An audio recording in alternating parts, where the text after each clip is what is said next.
terrible scenes in Turin involving Fiorentina fans. They weren't the only troublemakers in Italy last Sunday, so much so that Ruud Gullit has come out, the great Dutchman, of course, still playing with Milan, and said that if there's any more, he believes the players should show that so many potentially successful sides in the Italian First Division this season that it would be hard to pick fixtures without that happening. This is the Roma team today. They won last week away to Verona. They make one change, and it is at number 4, where Piacentini plays instead of De Marchi. Aldair, the Brazilian centre-back, is here, and Thomas Hessler from West Germany.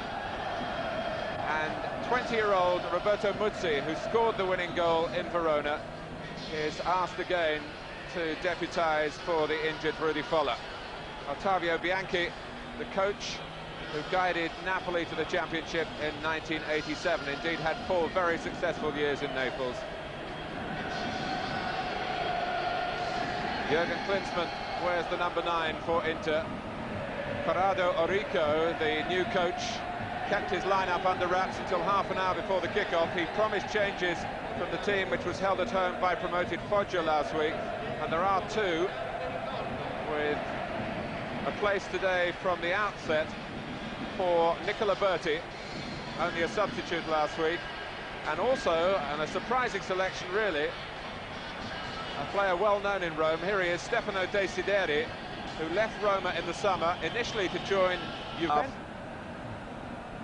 It's a happy ground, of course, for Inter's West Germans. They won the World Cup here. On the Roma bench, Fausto Salzano, a player we might see later in the game, former teammate of Trevor Francis's at Sampdoria.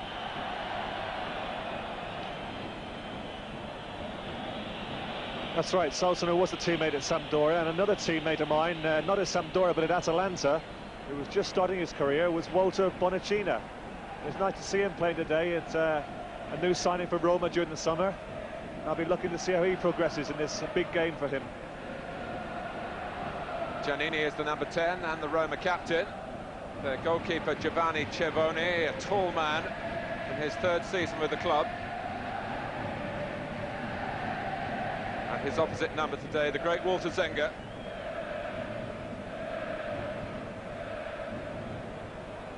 It's a massive clearance by Cevoni, and it bounces all the way through to Zenga, who's got a shorter hairstyle this season.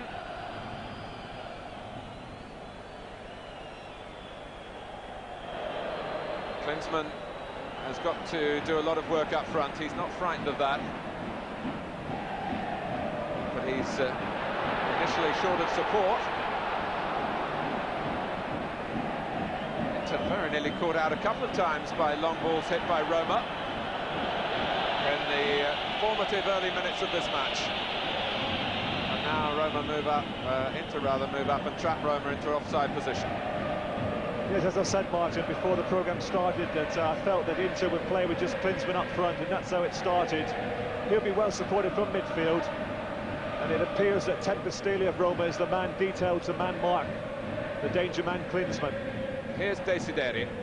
Love to make an impact here against his old pals. He is a goal-scoring midfield player, and he nearly lived up to his reputation then. Just 2 minutes into his first league match for Inter. Stefano Desideri, 26 years old,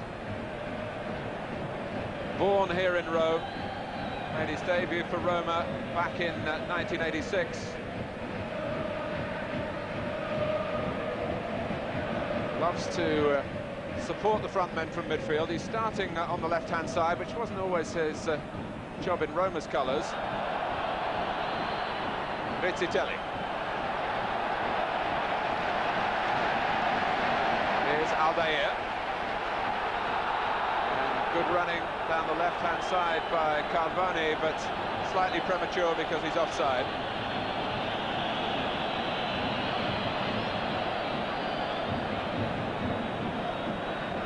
Certainly a great atmosphere in the stadium. I think that the Roma support has been greatly encouraged from last week's opening win at Verona. I don't think they expected that. I think that the most they could have hoped for was a draw, but to have gone to Verona and got 2 points was very satisfying. And you can tell in the early stages there's great anticipation for this Roma side in today's big game. Yes, it was a win that was slightly fortunate. Certainly Verona had plenty of chances, but Roma last season started with 5 consecutive away defeats. So to win their first away game this time up, as you say, a real boost to the spirits of players and supporters alike. But they've got Mateus to contend with here. He's reclaimed the number 10 shirt. He wore number 5 against Foggia last week. It really seemed strange when we looked at the highlights of that game.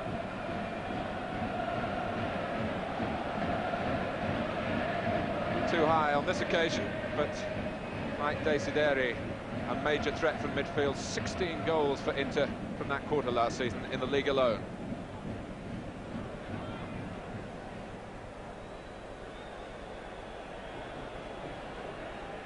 Bianchi beaten to it by Piacentini.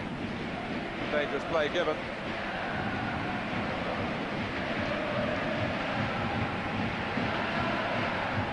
Here's Giannini, known in these parts as the Prince.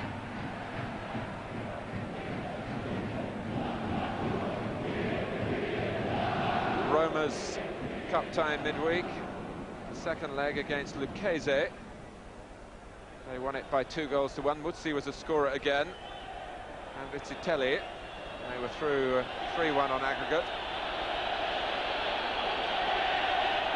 Inter also playing second division opposition in Casatana, were 3 up on aggregate and allowed Casatana to get 2 goals back. It was a rather frenetic ending to the game, which saw Riccardo Ferri get involved in an incident which may lead to suspension. Wasn't spotted by the referee on the night, but he punched an opponent, and that opponent is now threatening to sue him for personal assault. As you can imagine, the Italian press have been full of that.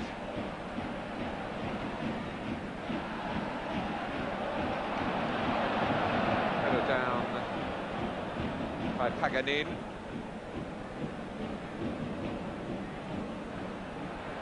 Six minutes gone. Here is Riccardo Ferri, keeping his mind very much on today's matters. Thomas Hessler, last season of Juventus, now with Roma.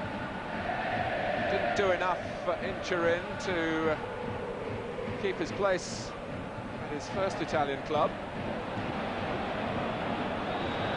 Foul on Berti. No, I felt he was a bit of a disappointment last year at Juventus. He's a player with great ability, but really I expected a bit more. In fact, during the World Cup for West Germany, I didn't think he was at his best, but obviously he's got great talent. It wouldn't surprise me if he fulfills that talent this year in Roma. It's certainly a match worth watching for the England team manager Graham Taylor, with the German influence on it.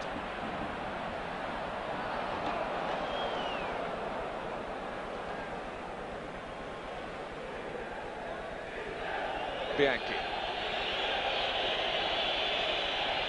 having to run infield into a congested area.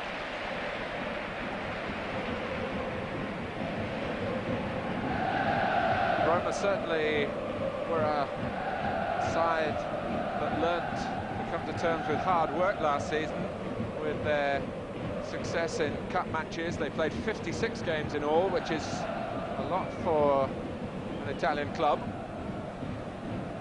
Finished 9th in the league, which was below expectations.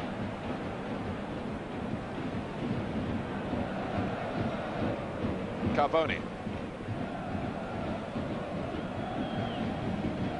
Now Piacentini. It's a useful ball that had Zenga needing to scurry off his line to reach it before his international colleague Rizzitelli. Interested in the height that the ball bounces off the grass. It's been quite clear that in recent days there's not been a lot of rain in the Roma area, and if you see the way way the ball is bouncing, it's quite clear that the pitch is very, very firm. So just keep your eye on the type of bounces that we're getting this afternoon. The early kick, from Stagione. I don't know if you noticed it, but it cleared the length of the pitch. And at one moment, I thought it was going to bounce over Zenga's head. Doesn't bode too well, remembering that this ground is shared with Lazio. Doesn't bode too well for the season, really. The actual condition of the pitch, although they've got the grass back on it, doesn't look as though it's fully embedded. There are patches where the grass looks much shallower than in other areas. Bergami. Hit long by Ferri. Paganin will keep it in play and hoist the cross in. And Inter, who I think could look back last season on a lack of initiative in away matches that cost them their chance of winning the championship. They finished 5 points behind Sampdoria. And in fact, Inter and Sampdoria had identical home records in terms of results. And those 5 points, that deficiency, was all from away games. Lothar Matthäus went on the record to say that he felt Trapattoni was too defensive in away matches. Matthäus has already had a say this season, and he believes that Orico, the new coach, is changing the team too often. Well, looking at his formation this afternoon, he hasn't changed too much from Trapattoni's ideas, because really their intentions are quite clear. They've come here to try and get a point. When you have players of the calibre of Ciocci and Fontalan, who we didn't see last season because he had a terrible knee injury, but Inter paid about £5 million for his services from Genoa. And of course, Ciocci, a regular goal scorer last year in Division 1 in Italy. Two players of great attacking qualities, but unfortunately they're both on the bench. What you're saying, Trevor, is we need to see Roma score here to force the hand of Inter and get them to change their containing policy. Rizzitelli. Piacentini. And Bianchi was looking for an offside. Ball bouncing awkwardly again for Bianchi to deal with.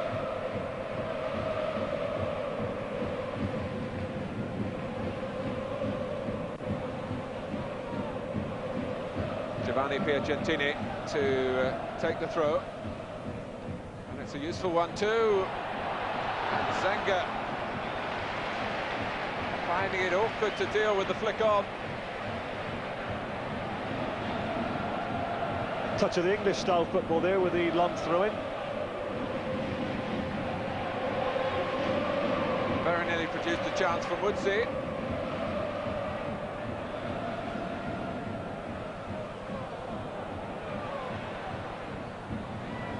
Inter caught then, pushing up, but not in harmony. Bremer stayed back, Ferri stayed back. And Roma very nearly cashed in. Yes, that was bad defended by Inter, and really Carboni should have done better. He had the 2-against-1 situation, and if the header was better, Inter would have found themselves in trouble. I feel they're rather let off the hook there by Carboni. Aldair, one back by the willing Klinsmann.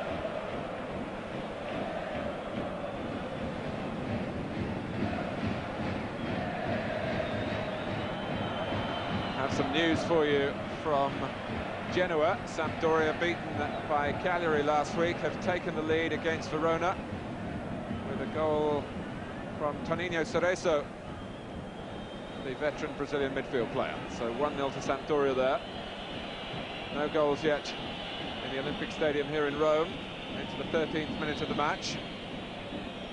Andy Bremer takes the free kick, and Nicola Berti met it pretty solidly. Not a difficult save for Ciavone.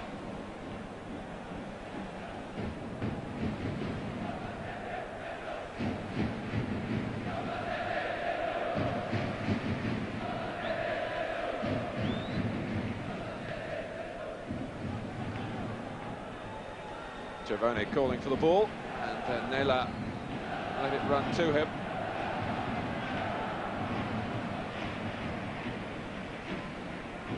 Here's Bonacina.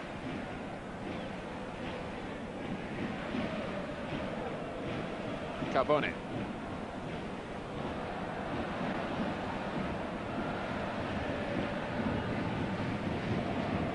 Paganini happy to throw it back to Bergami, the captain.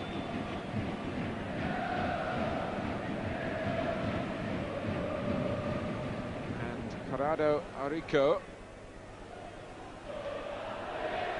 hoping that his tactical approach here will give Inter at least a share of the spoils. They expected more than that last Sunday, although Foggia, the second division champions, would be expected to really come like greyhounds out of a trap and they return to the first division for the first time since 1978. Here's Giannini. It's a useful try. And Zenga making sure that he held the ball then. That's, I think, the goalkeeper being worried about this new legislation. If he patted it down, it might be a difficulty if he'd picked the ball up. It had run away from him. The amendment to the law does take into account genuine saves, but I think it really refers to difficult diving saves rather than dealing with shots from distance that were straight at the goalkeeper. It all depends on the referee's interpretation. I say goalkeepers must be crazy for that job. They'll certainly be getting more and more neurotic the way that the lawmakers are fiddling with the interpretation of their jobs.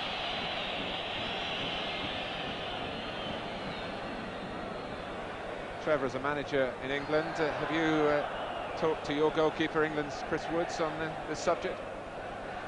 We've had one or two discussions about it, Martin, and I feel that we all know how difficult it is to play in goal, but I think that with the new rules it's been made doubly difficult now.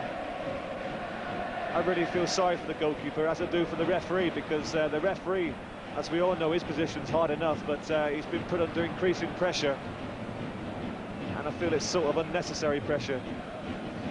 Yesterday, a goalkeeper of international pedigree, Ludek Mikloško of Czechoslovakia and West Ham, was penalised for knocking the ball down with his hands, moving about a foot further forward and then picking it up. Indirect free kick.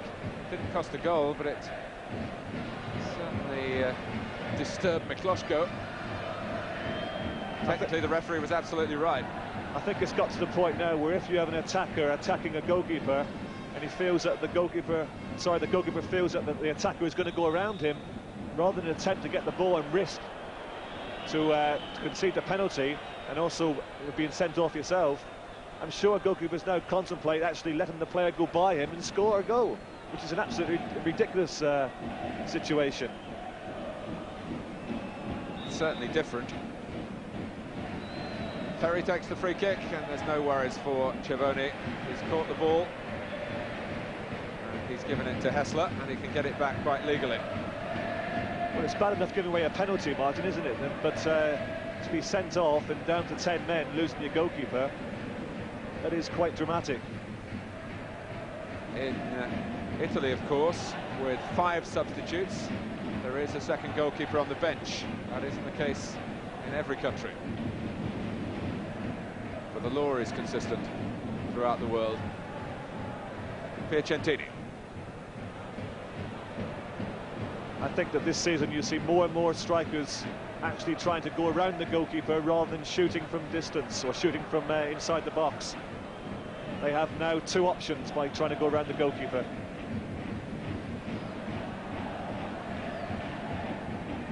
Hessler trying to pinch it back in Inter's territory. Here's Ferri. Berti. Mateus, who was linked with Real Madrid, and at one time gave an indication that he would like to leave Italy to go and have a spell in Spain. He's 30 years old now. Vizzitelli stopped by Battistini and Bianchi between them. It's Bianchi who got the stronger talking to from the referee.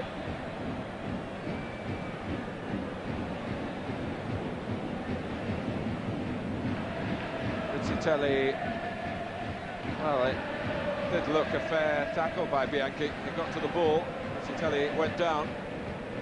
Played 7 times for Italy, scored his first goal for his country back in June in a tournament in Scandinavia against Denmark. Giannini takes the free kick.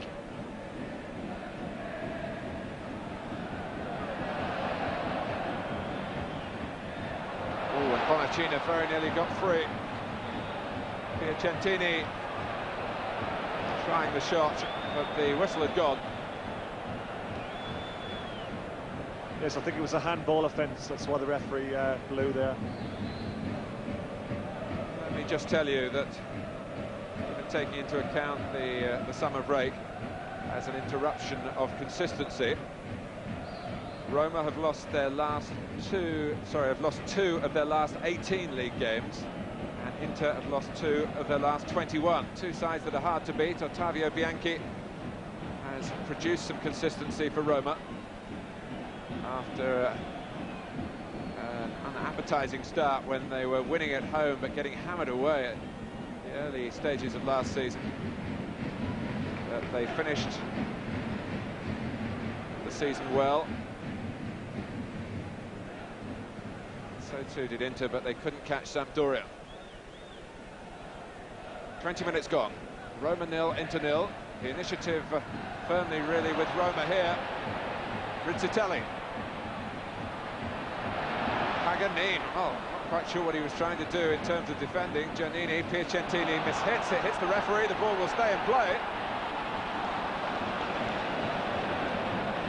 Very nearly a major stroke of fortune for Roma there. Piacentini's shot was going nowhere. And then referee Paeretto, just for an instant, gave Roma a 12th man on the pitch.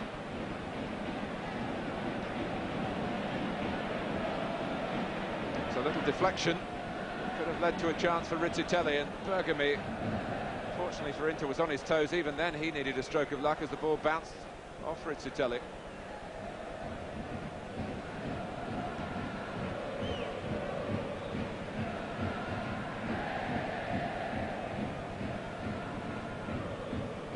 Muzzi did well for Giannini.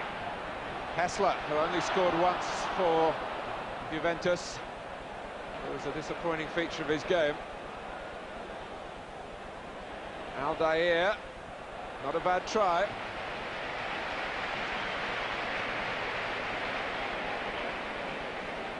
And the game taking a shape predicted by Trevor Francis, that Roma would make the running and Inter would try and soak it up and maybe be seen more as an attacking force as the game develops if it goes their way.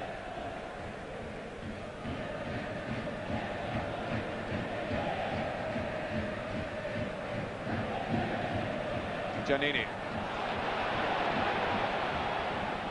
Here's Rizzitelli with 2 to beat. He's quite happy to get his free kick. He was an expensive signing initially from Cesena. Ruggiero Rizzitelli took time to settle here in the capital. Proved in his output last season, got back in the Italian side halfway through the first half.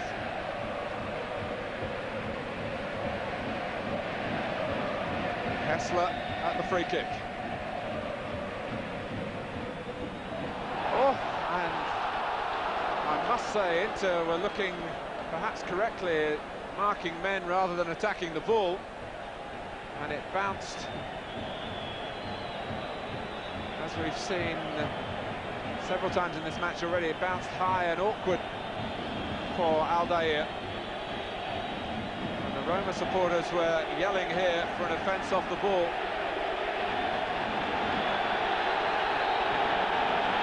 There.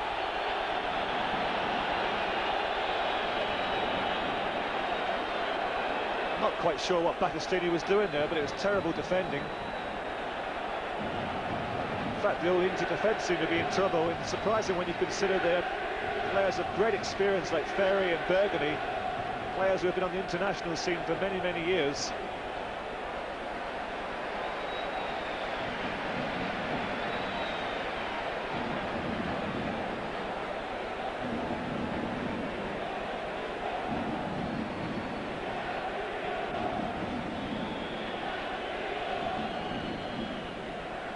News from San Siro. Milan have taken the lead against Cagliari. Fiorentina lead Genoa also by a goal to nil. Scorer for Fiorentina, the defender Facenda.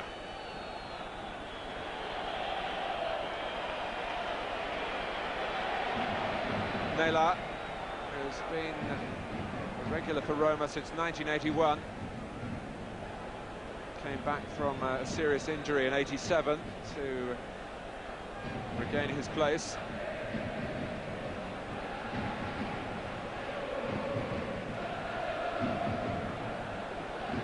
Breva losing out to Aldair. Possibilities for Roma here. Aldair's cross was scuffed, rather. Bremer's relieved about that, I'm sure.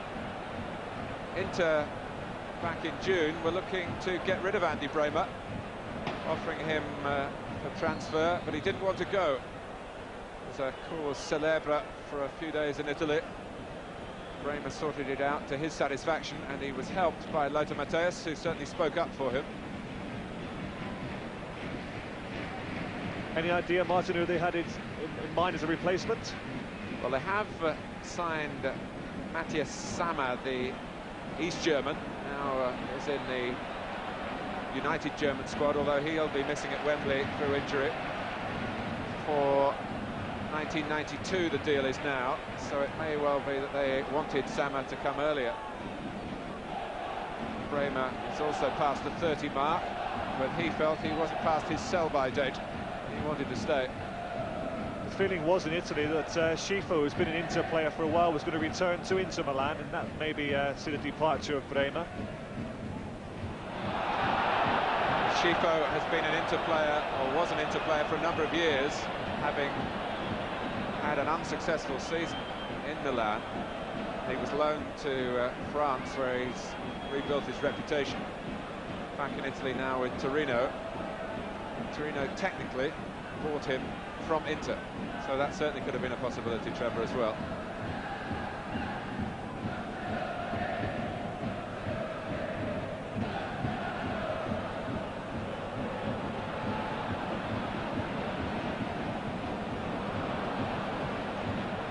Ferry standing firm. Bergamy. Tempestini tidying it up for Roma.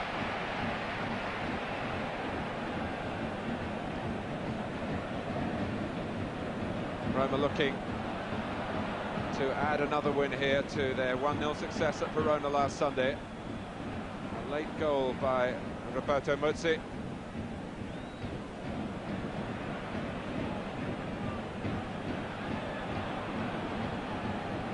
Matthäus. Ferry.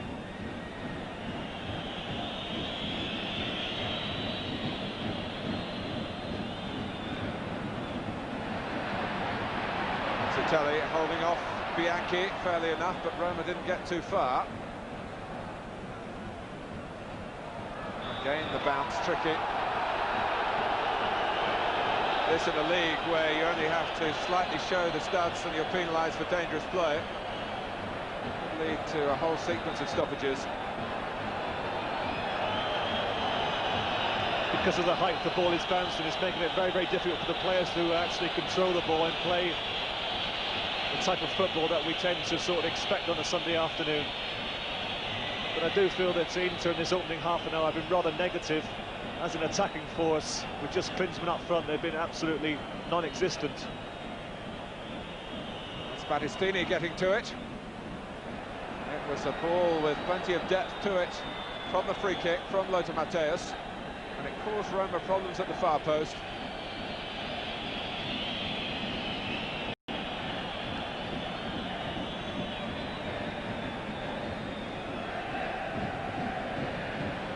So Bremer to take the corner. It was earned by Battistini. And the ball curved behind, it's a goal kick.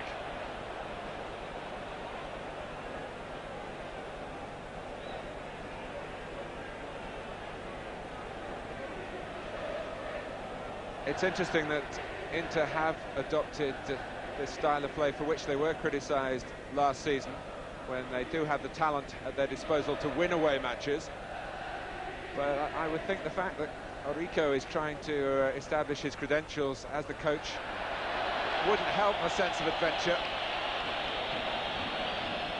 No, I feel though, for English viewers, and I may add not for Italian viewers, it's the fact that this is the second game of the championship, and here we have a team playing really for a draw. It's quite surprising, but you know, having played in Italy, it's what you come to expect. You know, I'm being a little critical of Inter's tactics, but Orico, I would think, at this moment, is very satisfied that he would point to the fact that his team were drawing 0-0. And as we've said so many times, in Italy, it's all about the result. Nothing else matters. And they have, in their caution, really prevented Roma from adorning the match with too much creativity so far. Not seen the best of Giannini yet. Oh, and Berti, who is one of a number of midfield players who could pop up and score. And pointing the finger at Orico, we should make that clear that although Bianchi is on the ball here, isn't really a goal threat from midfield. The likes of Matteus and Berti and Desideri could win the match for the visiting side. And another player who's a threat from midfield, who's also on the bench, of course, is Pizzi. Pizzi, who was in the starting lineup for the home game last week. He got the number 10 shirt, which we expected to be worn by Matteus.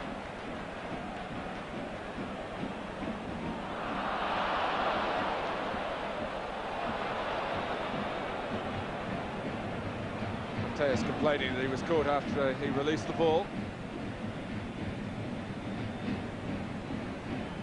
And Inter, in fact, coping with Roma quite comfortably.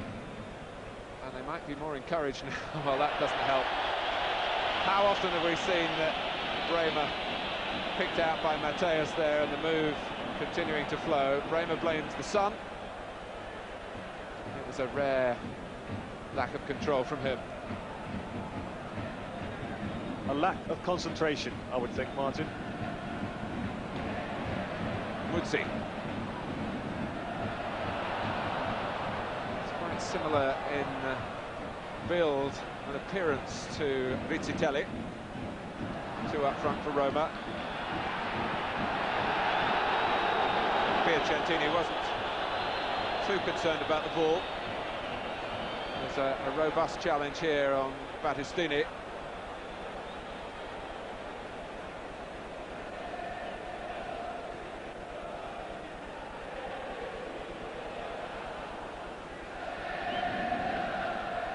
Klinsmann.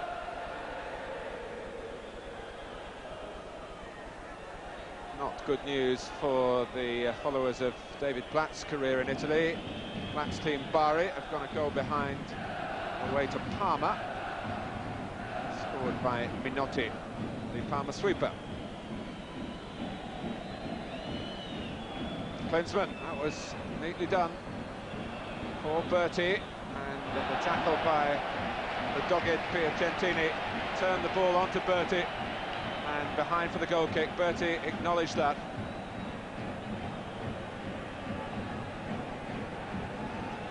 Well, the nervous habits of coaches are always fun to observe. You can see Orico, certainly not a relaxed man.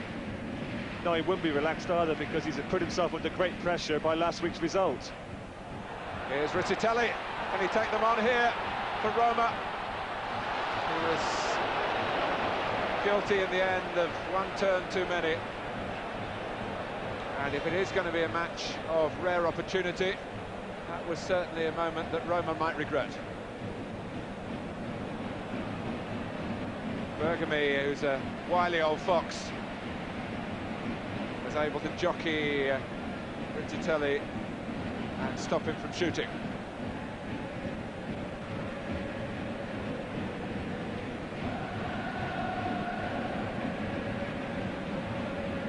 "11 minutes to go to half-time.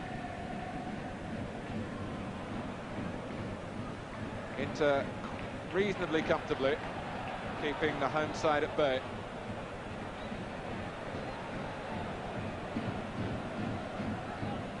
And there's that bad bounce again. Well, if Paul Gascoigne's watching, it's the canvas on which he's got to use his brush, so to speak, next season. He might want to have a word with the groundsman.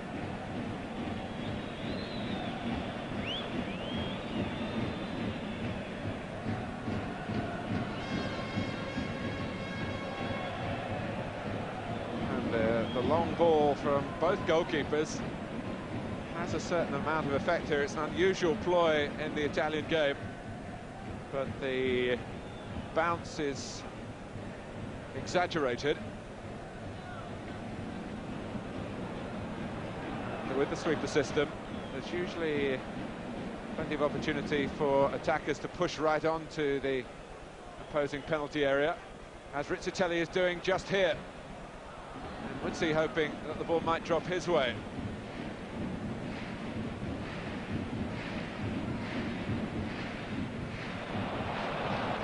If that is a tactic from the two goalkeepers, Cervoni and Zenga, it's important that the players get around the ball. On those instances there, you saw just Klinsmann left forward, and when Cervoni hit it forward, there were just two Roma players in advanced position. They have to get more players around the ball. Back by Piacentini. What will Cervoni do this time?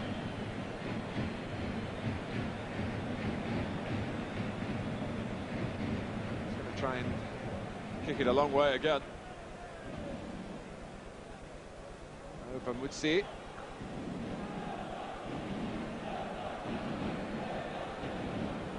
That is an indication of the share of possession, which is slightly in Inter's favour. Very slightly. It's largely because they've been allowed to knock the ball around in their own half from time to time.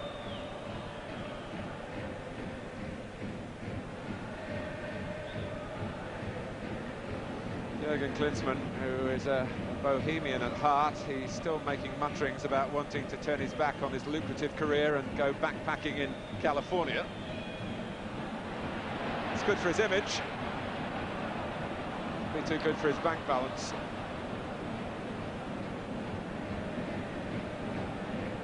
After this game is finished, they may consider that a game, Martin, because he isn't getting much of the ball, is he? Well, he might think again when he looks at his bank statements.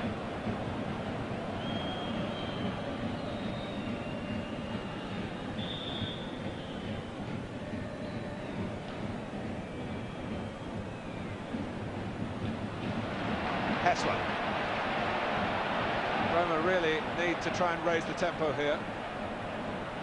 Inter back off the West German. This is Woodsie. Well, it's a hard act to follow Rudy Foller. Brought out by Battistini. Klinsmann against Aldair. Klinsmann had a look up to see what was on, and Bianchi was available. Well, it's not a bad try. And I just wonder, as this game is shaping up, whether the Inter players might just feel, well, there's more to be had here than just sitting back and soaking up what Roma have to offer. We can win this. Well, so far Inter have had 4 attempts at goal. We've seen the header from Berti, and the other 3 attempts have come from long-distance shots from Desideri, Matteus, that effort there from Bianchi. And I think unless they do push more players forward, the only way they're going to score is possibly from a set piece. Oh, and Zenga, sorry Trevor to cut across you, he's miscalculated. It's Rizzitelli, Giannini's in there, and that would have been an own goal off Bremer, I think. It's certainly a corner. And really, the major incident of the half so far. A lapse by Zenga. Rizzitelli retrieved it, tried to set up Giannini, and it was played by Ferry against Bremer, and it flew over Bremer's own bar. Corner to Roma, and the fans in the capital find their voices. They're very passionate supporters here.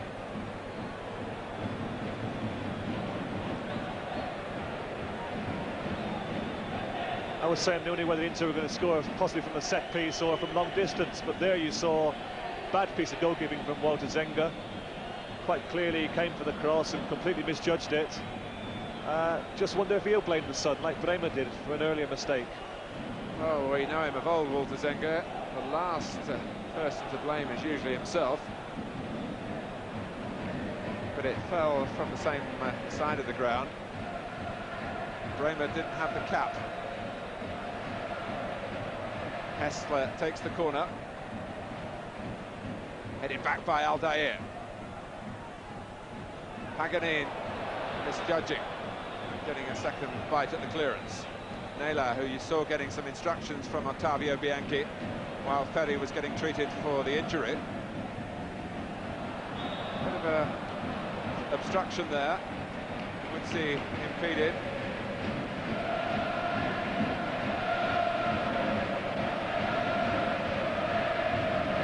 It hasn't been a first half really for the connoisseur, but the supporters here don't find that their spirits are dampened. Their team are not losing, which is the bottom line in the Italian game. Carboni takes the free kick. Oh, and a great chance for Muzzi.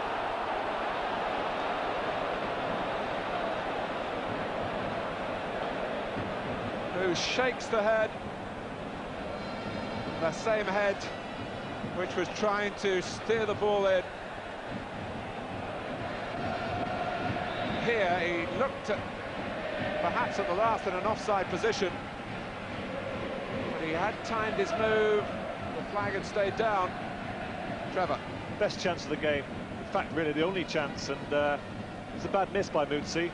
The cross came over and Bergami completely misjudged the cross, allowed Rizzitelli to get in behind him with a header. Good downward header, but Muzzi made a mess of it. Mateus, and look at Muzzi trying to repay the debt defensively.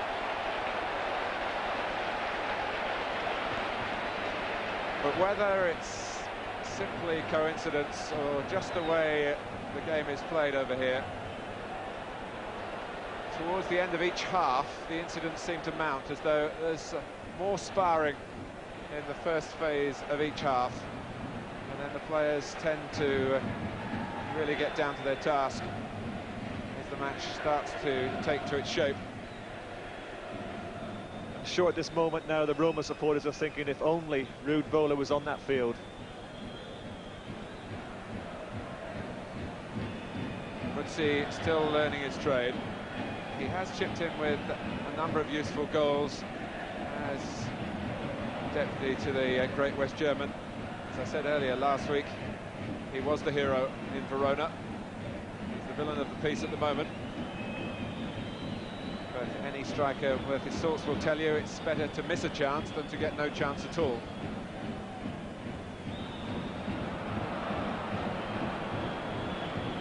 It means at least you're running into the right positions. I add that because Trevor Francis is looking very confused at what I was saying alongside me here. Klinsmann's hardly had a sight of goal, and he won't be too happy about that. Bremer takes the free kick. No, I was thinking, Martin, that you don't have to face the Italian public like I did after you missed a good chance the day before. I'm sure that didn't happen too often, Trevor. And there were compensations.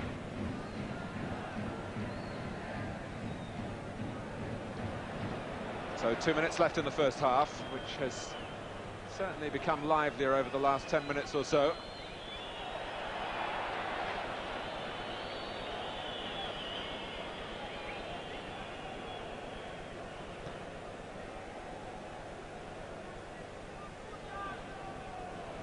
against by Mateus, who goes again.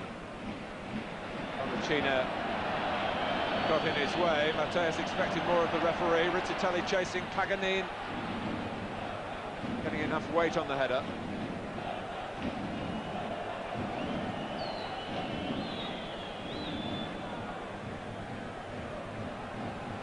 Battistini.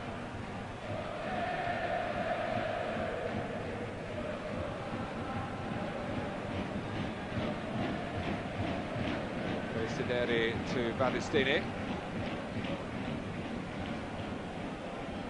It's Roma's turn to retreat, so often the tactic employed by Inter in this match.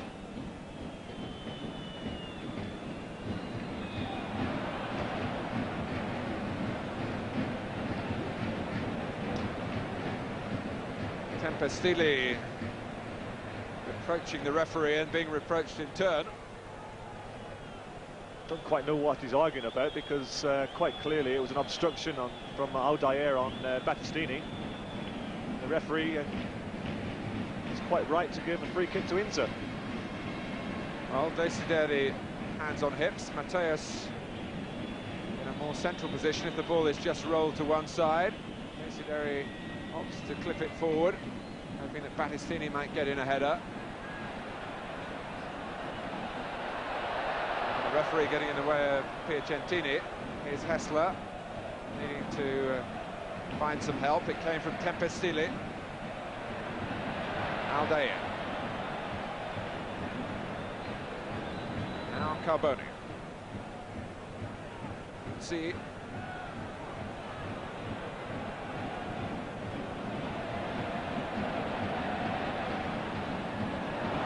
Poor control. We would see the culprit again on this fast surface, where the bounce has been uneven and where the passing really hasn't been up to the usual standard that we expect from the Italian First Division, where technique is always of a high order.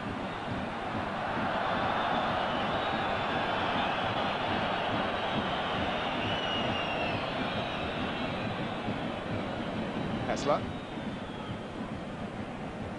Now Giannini. Roma really have, to my mind, shown Inter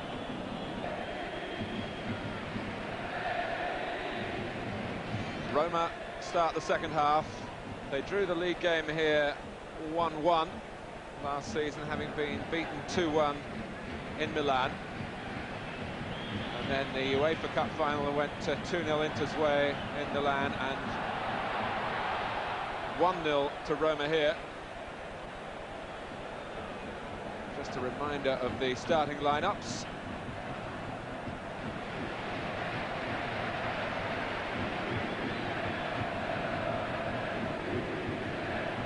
Inter packing the midfield,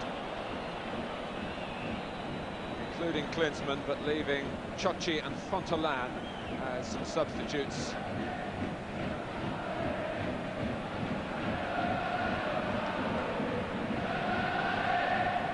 Aldair. Well, Nicola Berti stretching his legs and in the end playing for a free kick, and Ottavio Bianchi understandably annoyed with his side, allowing that surge from Nicola Berti.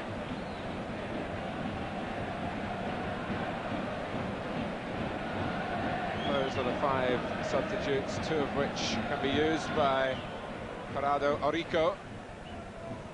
Back pass from Bremer. Inter have won the championship 13 times, most recently in 1989. Roma only twice, 1942 and 1983, after which, of course, they qualified for the European Cup and got to the final, only to be beaten on penalties by Liverpool. Giannini. Back from Carboni.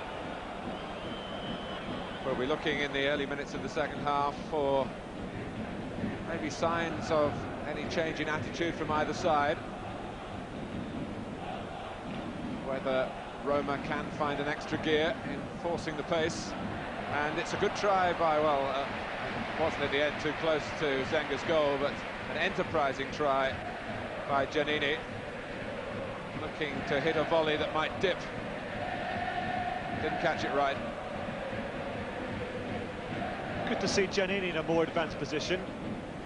I feel that if Roma are going to win this game, they have to be looking to push Giannini and also Hessler in more advanced positions to try and support Muzzi and Rizzitelli. I feel that Hessler is much more prominent when he gets near to that byline, starts supplying the type of crosses which we know he can do for his two forwards, Muzzi and Rizzitelli. The first half I felt he was rather withdrawn, therefore not too effective. It was a great cross from Hessler that led to Roma's goal, the winning goal at Verona, headed in by Muzzi. Bremer. It's an awkward bounce for Desideri. Roma trying to get one over the top. Paganini. Here's Desideri, more central in midfield at the moment. He's got the tackle in, and Roma annoying their own supporters with their inability to work the ball away then, when they got possession back. Paganini, it's not a great cross. Here's Muzzi. Oh, and Carboni caught out. Sluggish period this by Roma. Desideri.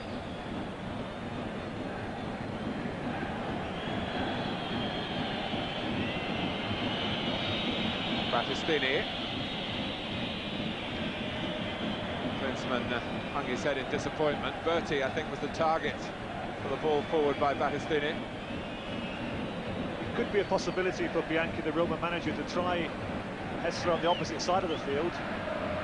He is rather subdued there because, of course, he's trying to block the runs of Bremer, who we know likes to attack on that left-hand side.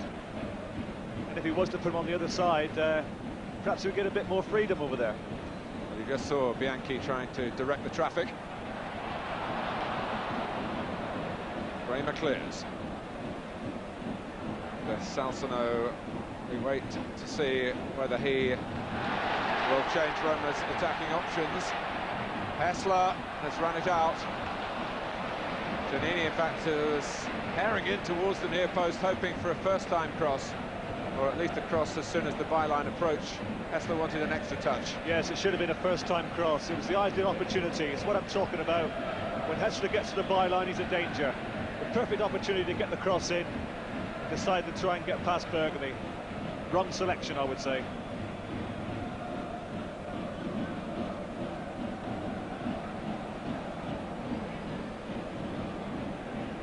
Here's Naylor.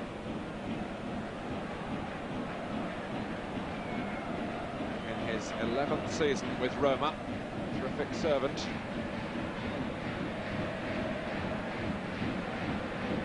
Trying to push Amedeo Carboni on down that left-hand side. Bianchi going with him wherever he runs.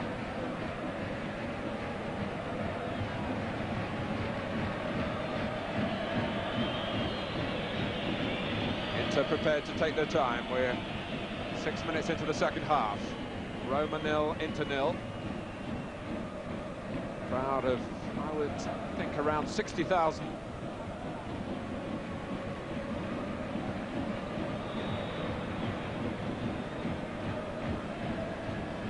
Where the last World Cup final was played, I'm sure you don't need reminding of that.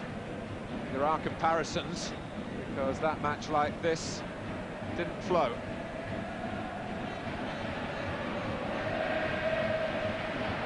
It's no fault of Pierluigi Pairetto.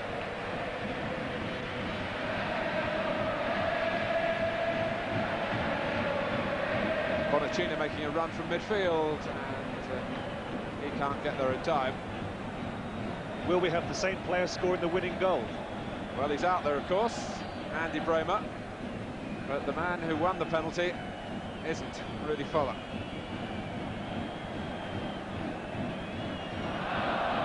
And the man who declined to take the penalty is on the pitch, Lothar Matthäus, who had been West Germany's penalty taker, of course, up to that point. Hessler.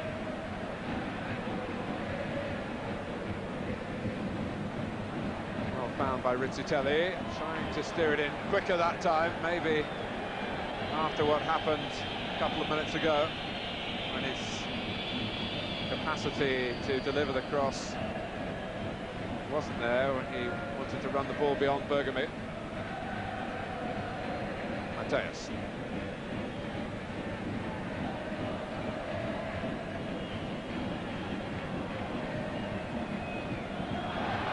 Oh, Muzzi pressing Ferry into a rare mistake. He's a runner, Roberto Muzzi. But the way Roma have developed from that position has given Inter a chance to get back. Clever manipulation of the ball by Rizzitelli, who scored in the league game here against Inter last season and in the UEFA Cup final second leg on this ground. Hessler's attempted shot was blocked by Bergamy. And Scarboni. Senga almost contemptuous. But it was another sign of optimism from the home team. It's certainly worth a crack. Kept on rising.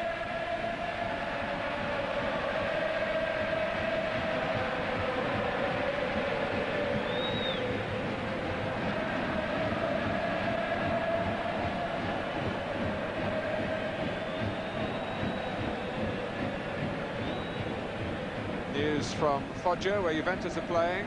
Juventus have taken the lead down in the south of Italy. And Genoa have got a goal back against Fiorentina, a penalty from Aguilera.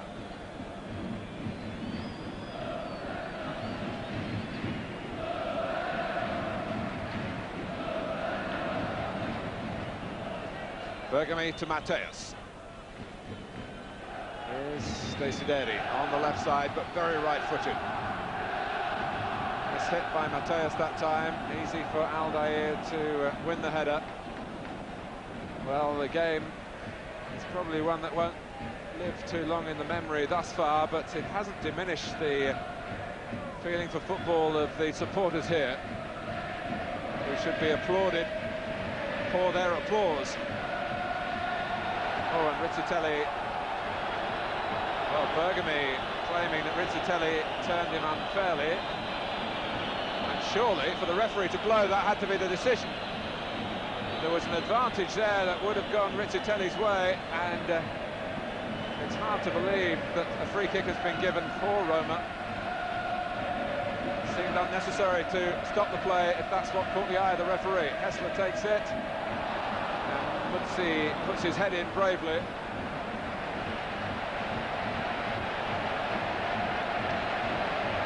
Surprising, isn't it, when you consider the experience of the Inter defence, and when that ball comes in, they're found wanting every time.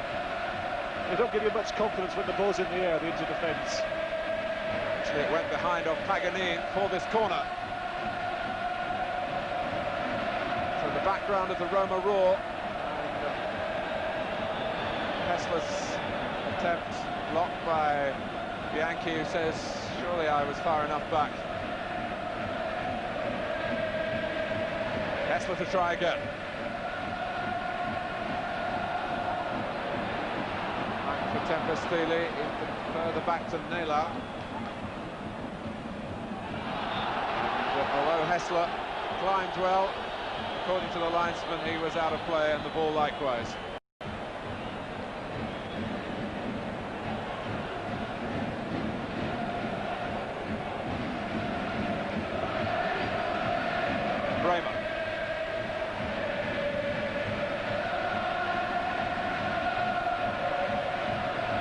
go long, and Roma weren't going to let him do that, and Bremer is angry. The problem is for Bremer, there's just no target to hit. In fact, there's just one target, that's Klinsmann. That's the problem when you just play with one forward. It's very, very difficult to find one player. The ball has to be so accurate. And it really isn't in Andy Bremer's nature simply to hit it long into the corners and give the ball away. I feel that last season when there was Alda Serena, there was obviously another target, much easier for the Inter defenders to hit. At the moment, just Klinsmann, so much more difficult. Yes, Serena's moved across town to Milan, where he's played before. Just how much football he'll get in the Milan setup remains to be seen. Giannini, Aldair.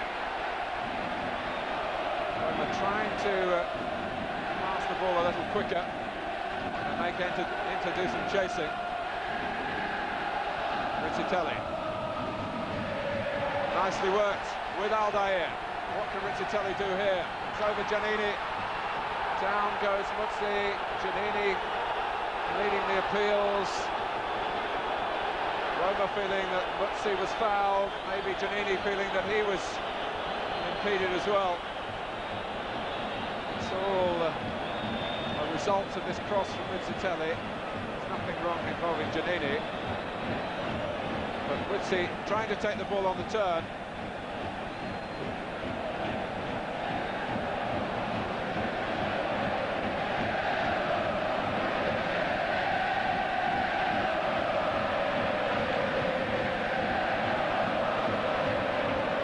Inter are going to make a change. But for the moment, the game goes on. Klinsmann would be grateful for some help up front, there's no doubt about that. He's hardly had a touch.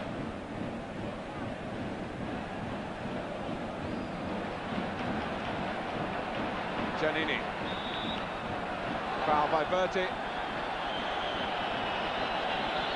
And it's going to be Ciocci.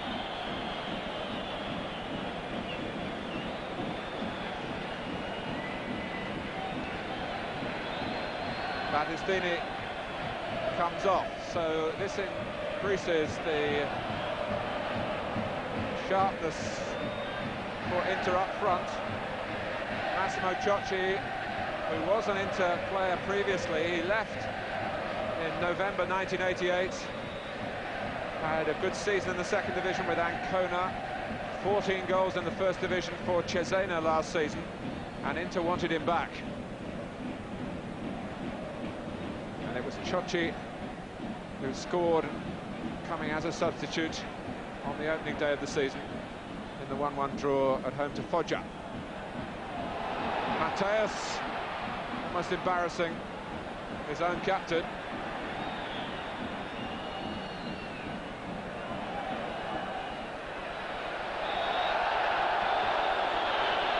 Well, the substitution wasn't before time. I feel that Klinsmann's one of the best strikers in world football, but he's only a good striker if he gets the service. For an hour, he's not had a touch of the ball. Hessler. Giannini inviting Aldair to come forward and try and thread it through with the help of Rizzitelli to Carboni. Good battling by Bianchi. Berti. Inter trying to break forward quickly here. Matthäus. Now Bremer.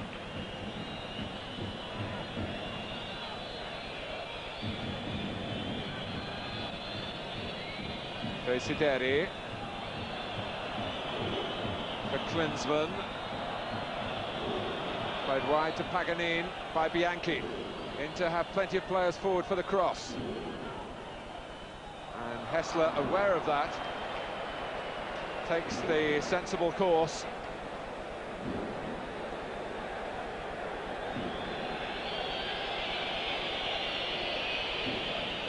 We're 17 minutes into the second half. It's an Inter corner. Ciocci hoping to pick up the pieces if the ball had been flicked on. Mateus hoists it high. Roma came out looking for an offside, but it's simple for Stagione, who lets it go for the goal kick.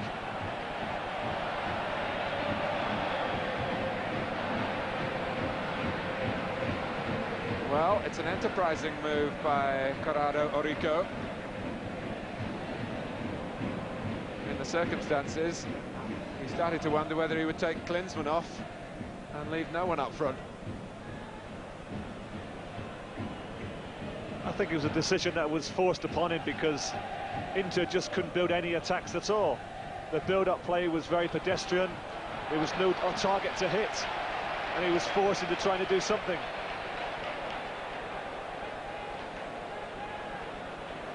Giannini and Rizzitelli seem to hold the key in the attacking sense for Roma. Muzzi is trying for all he's worth. Not everything's gone his way, but he's certainly not shirking.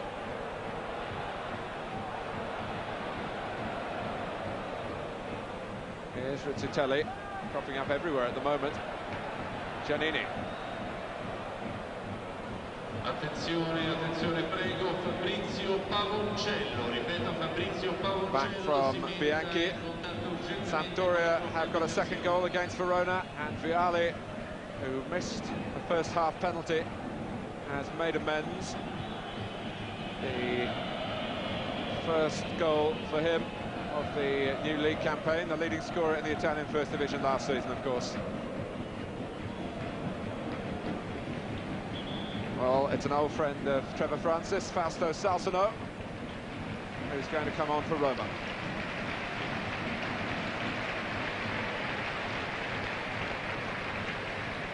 In the 20th minute of the second half.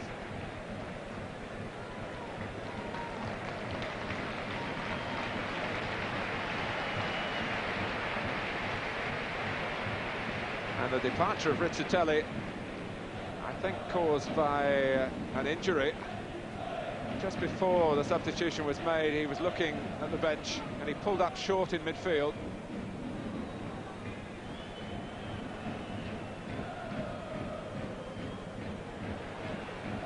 Good play from Ciocci. Desideri just diverted away from Berti, cleared by Carbone. Cleared well up to Muzzi. Giannini. Salsano going ahead of him. Muzzi to the left. Trying to take on Ferri. And he's got past him. Salsano is there. It's a chance for the substitute. Piacentini looking to follow it up. It's easy to say that it came too quickly for the new arrival. He took the extra touch, he lined it up. Here's Bonacina. Great work down the left by Muzzi. Yes, it was good work. Not particularly good defending by Ferri. His body strength wasn't good enough there. Good little ball in for Salsano. Makes an angle for himself.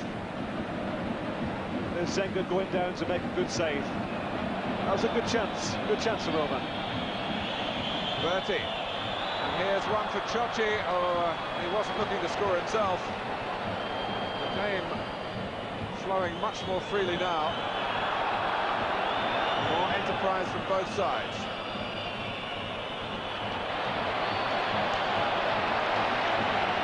Cross goes Muzzi again, who's wearing out the pitch with his work. He's not a particularly sophisticated young player, but he's a very willing one. Yes, I would think a major blow for Roma, losing Rizzitelli. Of course, they started the game without their #1 striker, Ruud Bowler.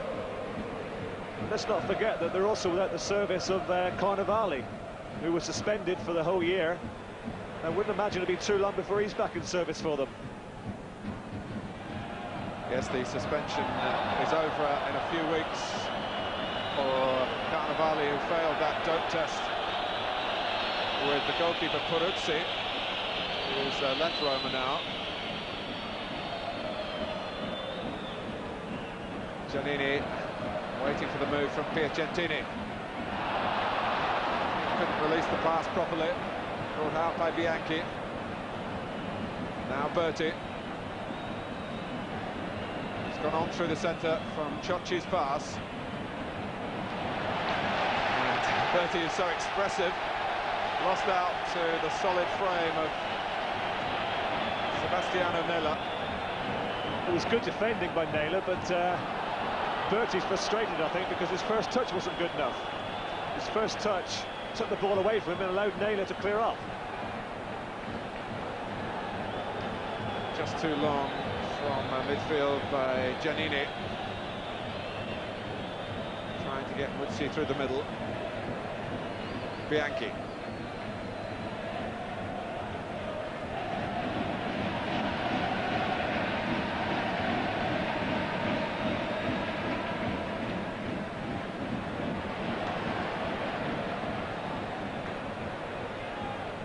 Hessler.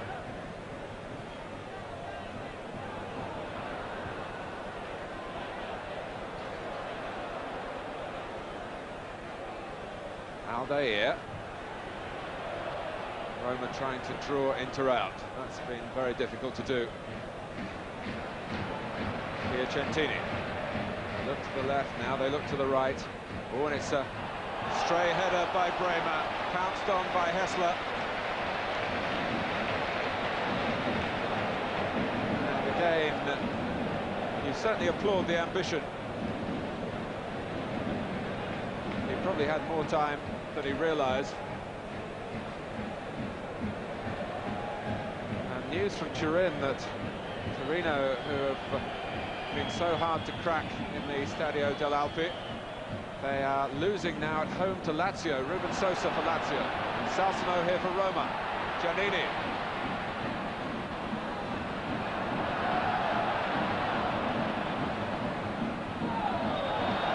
Push on the little man. Master Salsano, who comes originally from the Naples area. First came to prominence in football with Sampdoria. Well, he's been a breath of fresh air since he's come on. He's only been on the field for 5 minutes, and he's done more in that 5 minutes than a lot of his colleagues have done in the rest of the game put together. I just can't understand why he doesn't actually start the game. He's so inventive. He's got an eye for a goal, good dribbling ability, passes the ball well, and he doesn't get a regular starting position. It does surprise me. Just a brief look at Fontelan, who was getting ready in case Klinsmann might have to come off. We didn't see Fontelan at all last season because of that terrible knee injury. He's done very well to recover. But the year before, he got goals for Genoa.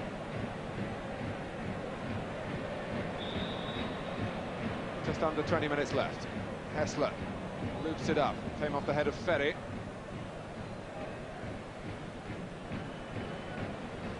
Bremer.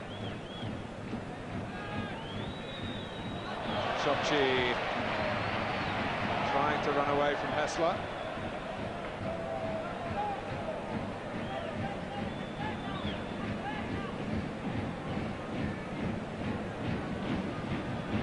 Roma, remember, yet to concede a league goal this season.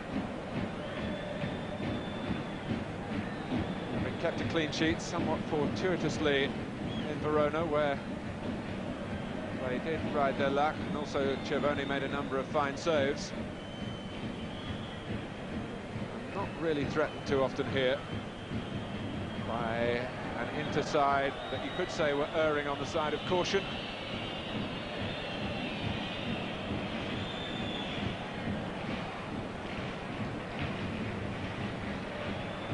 I think with Ciocci on, the build-up's got to be better than that.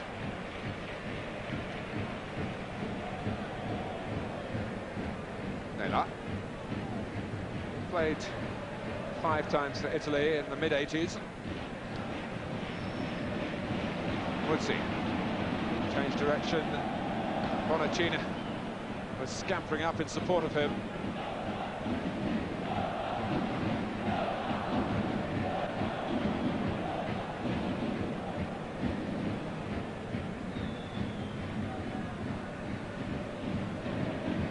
Hessler.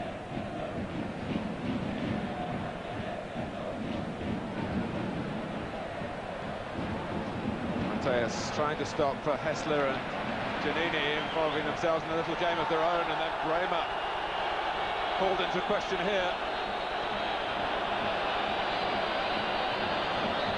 Surely Roma, who gets a yellow card, isn't going to accuse Hessler of diving. If he does, I can guess the language that's being used. I don't think it'll be Italian. I'd like to see it again, Martin, because I didn't think he touched Hessler. We'll have a clear review this time, I think. Well, that seemed to support your case, Trevor, I must say. There was a little hitch kick in mid-air by Hessler.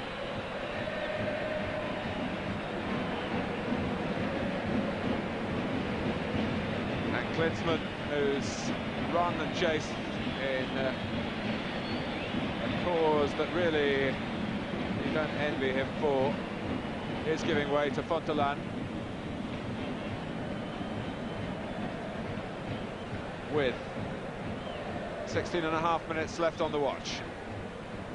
Fontelan's first job is to defend. Hessler, who earned the free kick, if that's the right word, will take it. Is this the moment for Roma? Chances have been few and far between. It's deep for Aldair, who got to it. It came off the head of Ferry. Still a bit to do for Inter here defensively. Muzzi. And now a break for Berti. He lacked company though in terms of his teammates.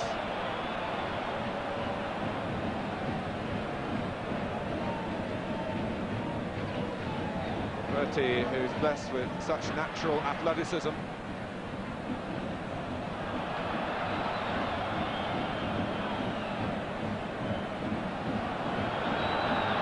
Paganini just checking whether it was going to be an Inter ball, which it is.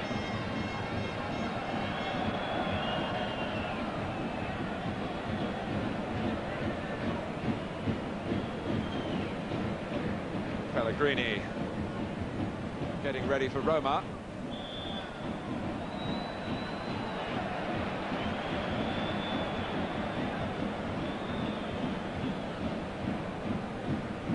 Fontelan has an elder brother, Silvio, 11 years older than Davide, who won the Italian championship with Verona back in 1985. He was a defender.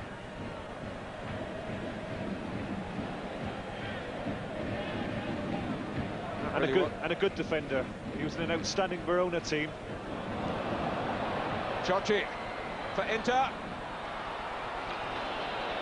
Just a stray ball that came forward, and Ciocci, who found the target against Foggia, couldn't repeat the act here in the Olympic Stadium in Rome. You got the impression that Naylor was quite happy to let him shoot from that angle. Yes, he just dragged his shot wide, didn't he? I've just said about that Verona team, that was the days of Briegel, the West German, in Aukjar, the Danish player, and it was a very, very good Verona team.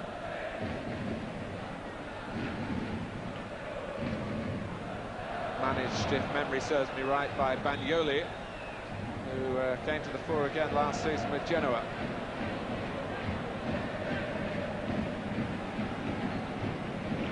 Well, there have been more opportunities in the second half. Certainly more purpose for the play from both sides. Will they settle now for the draw, which will have a certain amount of value in Italian currency? Fontelan love to inspire an Inter victory with his arrival. Once again, Muzzi showing the pace to get him behind into when the ball is not long. He's chased everything. Piacentini. Salsono's strength is, as you can see, not in the air.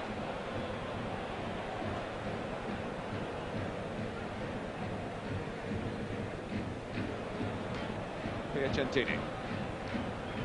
Happily spurning the back pass.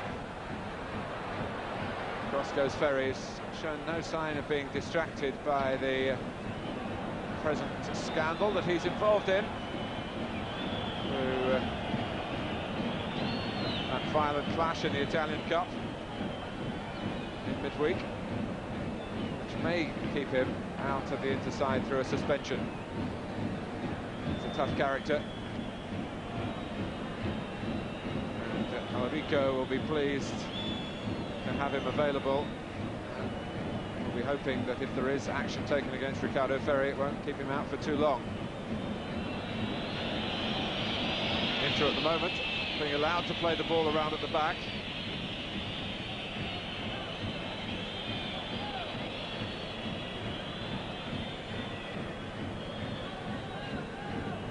Aldea's header. Hessler has been restricted mostly to the right-hand side. Just wandering a bit at the moment.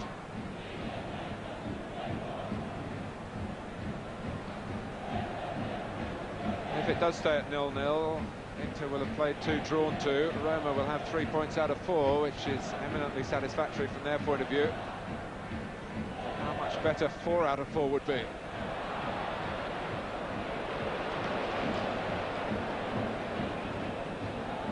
Here's Desideri, hoping to angle it on for Ciocci.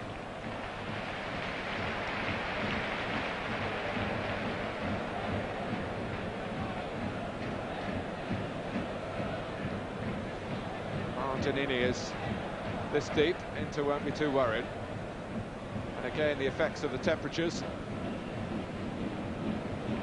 beginning to slow the game. Well, Hessler has finally gone over to the left to try his luck. Is it too late, perhaps? I'd like to have seen him over there a good half an hour ago.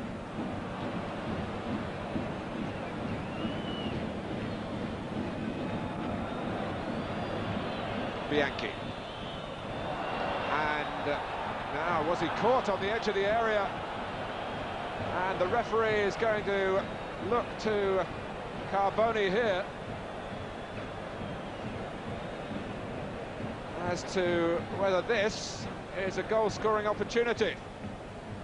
Looking at it from any angle, I think you could make a case for that. There was no other defender who was going to get to him, but it was a fairly theatrical fall by Bianchi. Carboni still awaiting the outcome of the referee's deliberations. Of course, the wall pass is one of the means of breaking down mass defences, and there you saw it at its best. Bianchi looked for the 1-2 with Berti. He obliged. Perhaps could have played the ball on perhaps a yard or so in front of Bianchi, but certainly caused Roma problems, and Carboni was forced to give away the free kick in a somewhat dangerous position with free kick experts like Bremer and of course Mateus, who's now on the ball. Carboni is still on the pitch. So Andy Bremer, who won the World Cup for West Germany by putting a penalty into the goal that he's now attacking. If he gets the chance to shoot from this free kick. He also scored, of course, from a similar position in the semi-final of the World Cup against England in Turin, with a heavy deflection off the unlucky Paul Parker. Here's Bremer. Not quite.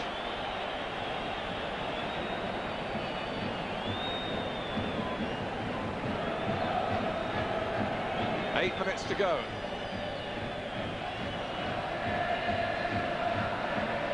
No disguising Inter's intentions. Really, they were saying to Bremer, you try and batter it in from there.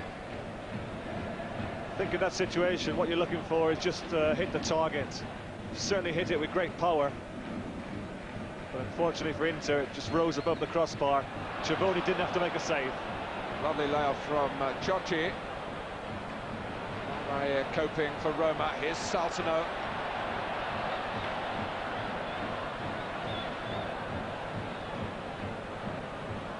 Gets it back well. Paganini Can't prevent the pass, but Inter saw it coming.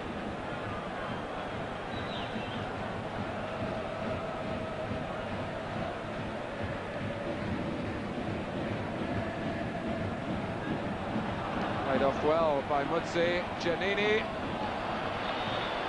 Senga again happy to face any shooting from that distance.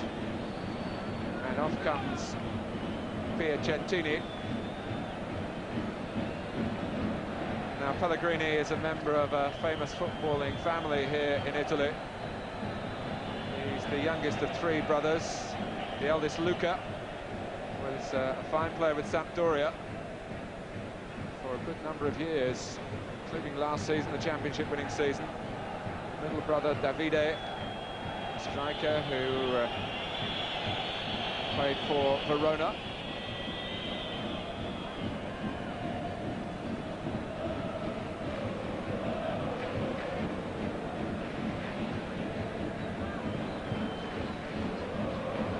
Ciocci should keep it in and does.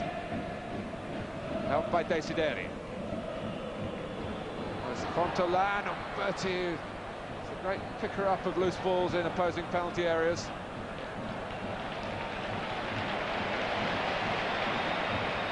Inter have shown more ambition. You could argue they could hardly have shown less after the way they approached the first half. And Tempestili bringing down Ciocci. So the ambition has brought a penalty in the 39th minute of the second half. And Ciocci has come from the bench again for Inter to make a major impact. That was great skills from Ciocci. His first touch was brilliant. Just teased Tempestili into this tackle. There he goes. He's won the penalty. And Lothar Matthäus didn't take the penalty here in the World Cup final. Look at the Roma reaction. The home supporters are utterly desolate at the award. And with 5 minutes to go, this could well mean both points for Inter. Here goes Matthäus. Yes! No great emotion from Orrico. Roma 0, Inter 1. Those who've come here from Milan are thrilled. Ciocci earned the penalty. Matthäus took it with aplomb. It's becoming more fashionable to do this, to try and expect the goalkeeper to go with the blast, and Matthäus just curled the ball the other way.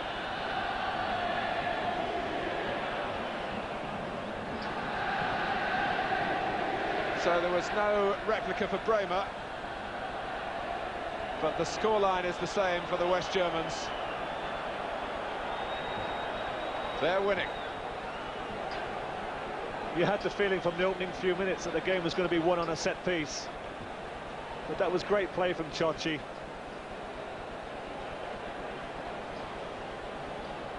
And under pressure, an excellent penalty from Matthäus. Desideri, who's going to feel particularly proud if he's on the winning side against his old club today.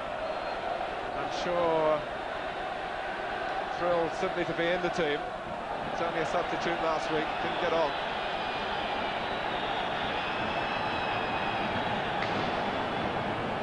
Now Roma, without Rudi Foller, without Rizzitelli now, who's gone off. And really, for all the class of Giannini, on the evidence here, without the wherewithal to break Inter down. But watching Italian football teaches you to not leave before the final whistle.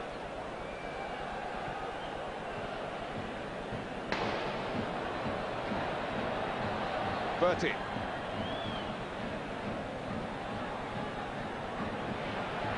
Two and a half minutes left. Plus any time that Pierluigi Pairetto wants to add on. I don't think, and we've had the opportunity, unlike the referee, to gauge the penalty award through the slow motion replays, which bore out the judgment of the referee. Here's Hessler. Salsano, blocked by Bergami, taken on by Pellegrini. Hessler again. Oh, and that could have rolled invitingly for either Bonacina or Giannini or even Muzzi in the middle. Instead, it was simple for Zenga. Offside against Muzzi. Wasn't a particularly good cross from Hessler, but I feel that one or two of the Roma players should have been a bit more adventurous there with just a couple of minutes left on the watch. They should have thrown themselves into the near post attacking that ball. Well, twice Inter came here last season. They drew in the league, they lost in the second leg of the UEFA Cup final, although not by sufficient margin to lose that trophy. But they're so close now to leaving the capital city with a win. Ciocci is offside. Because of Klinsmann and Serena, Ciocci was allowed to leave Inter in his earlier time with the club. He's going to make the most, it seems, of the second time around.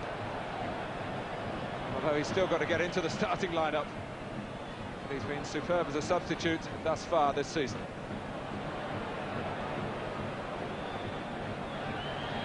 Aldair. Can Roma find a moment of invention here? Tempestilli. He's got greater incentive than most. Try and manufacture an equaliser, having conceded the penalty. Salsano. Play on. Good advantage from the referee. He's had a fine match. Roma rueing that the cross wasn't more precise. That looks to me like Paganini in play, and the referee contemptuous of it, believing it's part of Inter's attempt to take the steam out of Roma.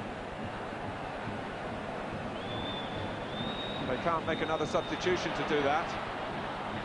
What they can do is manufacture an injury or two. Castilli getting Bianchi out of the way.